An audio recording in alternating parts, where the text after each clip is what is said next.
नमस्कार। आप देख रहे हैं एक भारत वंचितों की आवाज और आपके साथ मैं हूं राम बाबू गौतम। मोदी सरकार की क्या पहचान, मार्केटिंग और मैनेजमेंट में गढ़े हैं नए कीर्तिमान। आज मन बहुत खुश है, ऊर्जा से भरा हुआ है और उत्साहित है, मन में उमंग है, क्योंकि जिसके बारे में बचपन से पढ़ते चले आ रहे थे, किसानों के नेता हैं, मजदूरों के नेता हैं, मजलूमों के नेता हैं, शोषितों के नेता हैं, वंचितों के नेता हैं, किसानों के मसीहा हैं और यहाँ तक कि किसानों के भगवान हैं। नाम है स्वर्गीय चौधरी चरण सिंह, जिनको आज भारत रत्न देने का ऐलान किया गया है। चौधरी चरण सिंह के साथ साथ कृषि वैज्ञानिक एम.एस. स्वामीनाथन और पूर्व प्रधानमंत्री वीपी नरसिम्हा राव जी को भारत रत्न देने का ऐलान किया गया है। सबसे ज्यादा चर्चा किसकी है? चौधरी चरण सिंह साहब की। कृषि वैज्ञानिक एम.एस. स्वामीनाथन को भी लोग बहुत ज्यादा जानते हैं, पीवी नरसिम्हा राव को भी लोग बहुत ज्यादा जानते हैं, लेकिन दोनों लोग एक दोनों एक दक्षिण के नेता हैं और एक कृषि वैज्ञानिक हैं। लेकिन हिंदी बेल्ट में सबसे ज्यादा चर्चा किसकी हो रही है? चौधरी चरण सिंह साहब की। 10 साल पहले भाजपा सरकार आई थी, 2014 में नरेंद्र मोदी की सरकार आई थी, भाजपा सरकार। तब ऐसा नहीं था कि पूछना है, दबाव बनेगा, अगर इनको भारत रत्न दे देंगे तो वो नाराज हो जाएंगे, पिछड़ों को चला जाएगा तो दलित नाराज हो जाएंगे, अल्पसंख्यक नाराज हो जाएंगे, अगड़े नाराज हो जाएंगे। मतलब फुल फ्लैश में 2010 में मोदी सरकार आई थी और 2000 ओ माफ कीजिएगा 2014 में फुल फ्लैश से मोदी सरकार सत्ता में आई थी और वक्त साल क्या चल रहा है? 2024। मतलब भाजपा सरकार को, मोदी सरकार को 10 साल बाद ये पता चला है, 10 साल बाद, जी हाँ, 10 साल बाद ये पता चला है कि चौधरी चरण सिंह साहब किसानों के बहुत बड़े नेता थे। राष्ट्र निर्माण में, वंचितों के सशक्तिकरण में उनका इतना बड़ा योगदान था। सोचिए 10 साल। अब 2024 में क्यों याद आई है? क्योंकि ग्राउंड जीरो पर भाजपा की हालत बहुत ज्यादा खराब है, खासकर पश्चिमी उत्तर प्रदेश और पूरब में। पूरब में ओपी राजभर को लाके सब कुछ डैमेज कंट्रोल कर लिया गया है, सेट कर लिया गया है, लेकिन पश्चिम कमजोर पड़ रहा था। चौधरी चरण सिंह साहब इतनी बड़ी शख्सियत है, इतनी बड़ी शख्सियत है कि उनको बहुत पहले ही भारत रत्न दिया जाना चाहिए था, क्योंकि उन्होंने अपना पूरा जीवन किसके लिए समर्पित कर दिया? किसानों के लिए, मजदूरों के लिए और गरीबों के लिए।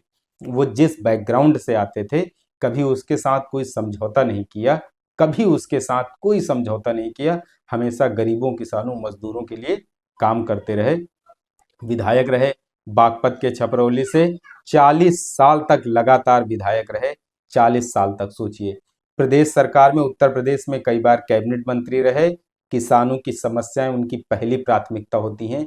एक वाकया है उनके बारे में, वो 2 बार मुख्यमंत्री रहे उत्तर प्रदेश के। कहते हैं एक बार कानपुर में वो मुख्यमंत्री थे, लेकिन उनके उसूलों पर आंच आ रही थी, तो उन्होंने क्या कर दिया, वहीं से इस्तीफा दे दिया और सरकारी गाड़ी कानपुर में छोड़ करके अपनी प्राइवेट गाड़ी से लखनऊ चले आए। सोचिए, ऐसे थे चौधरी चरण सिंह साहब, जिनकी ऐसी शख्सियत थी और कभी उसूलों से, अपने सिद्धांतों से समझौता नहीं करते थे। लेकिन आज की सियासत, आज के सियासतदान सब कुछ कर लेंगे, बस सिंहासन बचा रहे, सत्ता बची रहे, उसके लिए सब कुछ कर लिया जाएगा। बढ़िया टाइमिंग सेलेक्ट की जाएगी, फिर उस समय सम्मान, नेताओं को सम्मानित किया जाएगा जो महापुरुष हैं। लेकिन क्या नहीं सीखेंगे? सब कुछ सीख लेंगे, उनकी बिरादरी के, उनके समाज के, उनके वर्ग के वोट हासिल करने के लिए सब कुछ करेंगे। लेकिन क्या नहीं सीखेंगे? उनके सिद्धांत नहीं सीखेंगे, उनकी विचारधारा नहीं सीखेंगे, उनके उसूल नहीं सीखेंगे। पहले की जो नेता थे, चौधरी चरण सिंह साहब की ऐसी शख्सियत थी, जब जब उसूलों पे आंच आती थी तो वो क्या करते थे? पहला काम करते थे, सत्ता को साइड कर देते थे, नए सिरे से शुरुआत करते थे, नई तरह से शुरुआत करते थे। लोग उनके ऊपर, उनके आचरण पर उंगली ना उठा सके, इसलिए हमेशा नई चीज से शुरुआत करते थे।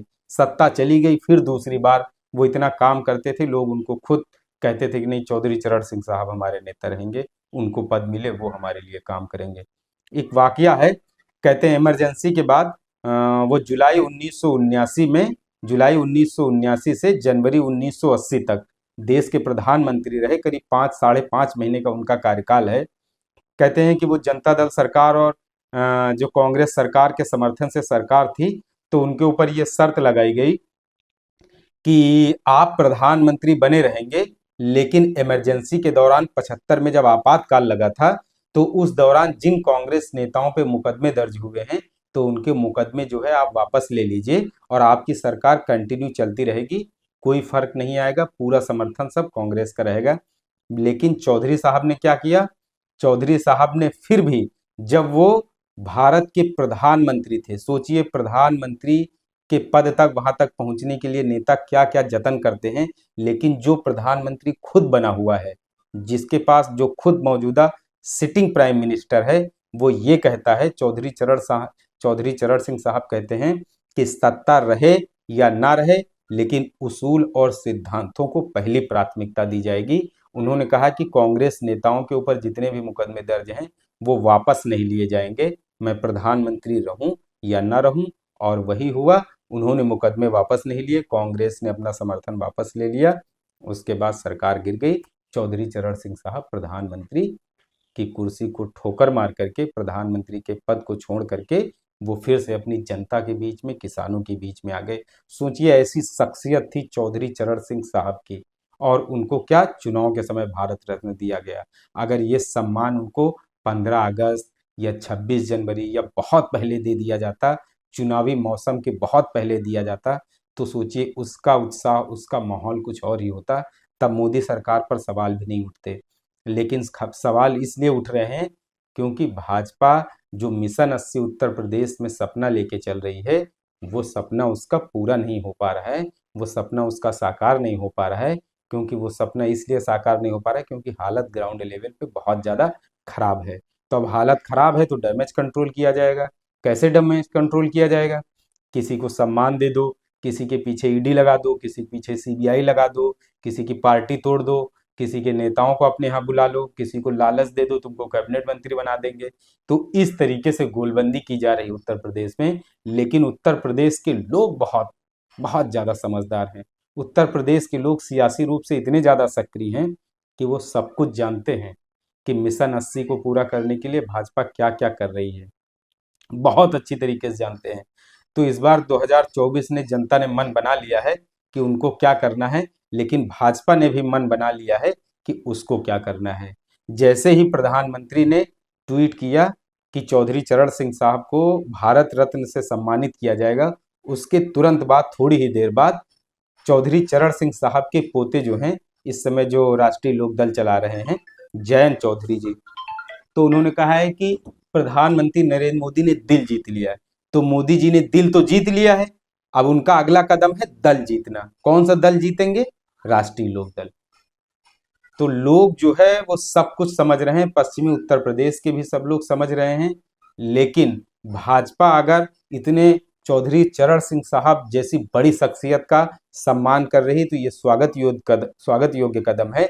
लेकिन सीखना है तो उनसे उसूलों को और सिद्धांतों को भी सीखना है कि जब उसूलों और सिद्धांतों पर आंच आती है, तो चौधरी चरण सिंह साहब ने सत्ता को एक किनारे कर दिया था। तो ये सब चीजें हैं चौधरी चरण सिंह साहब के जीवन से, उन लोगों को सीखना चाहिए जिन्होंने राजनीति में अभी नए नए कदम रखे हैं। राजनीति में सौदेबाजी का जो दौर चल रहा है, इस दौर को भी जनता याद रखेगी। मित्रों, आपसे गुजारिश है कि आप एक भारत को शेयर और सब्सक्राइब जरूर करते रहें, जिससे कि शोषितों, पीड़ितों, वंचितों, मजलूमों की आवाज को सत्ता के शीर्ष तक पहुंचाया जा सके। धन्यवाद।